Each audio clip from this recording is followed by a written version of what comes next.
कर्म क्या है? तो चलिए महात्मा बुद्ध से जानते हैं कि कर्म क्या है।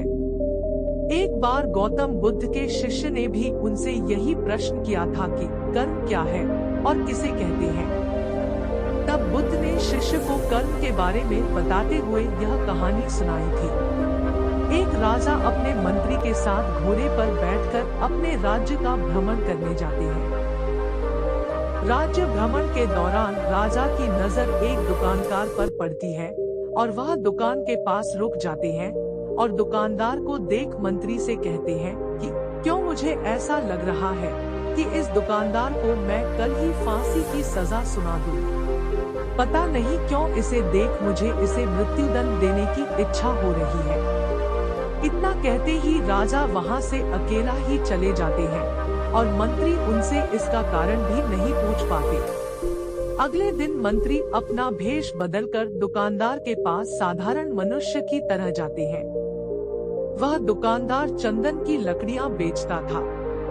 मंत्री दुकानदार से इधर-उधर की बात कर उससे काम और हाल चाल पूछते हैं। दुकानदार कहता है, क्या बताऊं भाई, मेरा हाल बहुत बुरा चल रहा है। लोग मेरी दुकान पर आते हैं, मेरी चंदन की लकड़ियों को सूंघते हैं, प्रशंसा भी बहुत करते हैं, लेकिन खरीदता कोई नहीं है। मैं बस इसी इंतजार में हूँ कि कब हमारे राजा की मृत्यु हो जाए और उनके अंतिम संस्कार के लिए मेरे दुकान से ढेर सारी चंदन की लकड़ियाँ बिक जाए। दुकानदार से इतना सुनते ही मंत्री को सारी बातें समझ में आने लगी।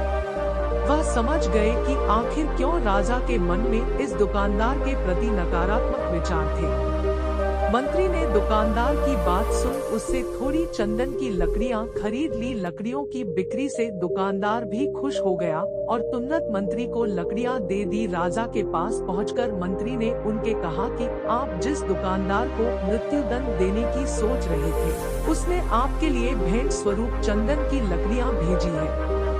यह सुनते ही राजा खुश हो गए और सोचने लगे कि बेवजह में उस बेचारे दुकानदार के बारे में बुरा सोच रहा था। राजा ने मंत्री से चंदन की लकड़ियां लेकर सूंघी, जिससे बहुत ही अच्छी सुगंध आ रही थी।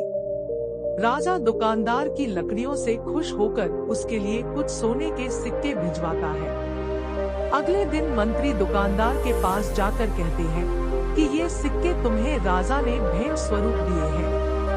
दुकानदार सोने के सिक्के पाकर खुश हो जाता है और मन में सोचता है कि मैं कितना गलत था जो राजा की मृत्यु के बारे में सोचता था। वह तो कितने दयालु हैं। गौतम बुद्ध कहानी को समाप्त करते हुए शिष्य से कहते हैं, हमारे काम, भावनाएं और विचार ही हमारे कर्म हैं।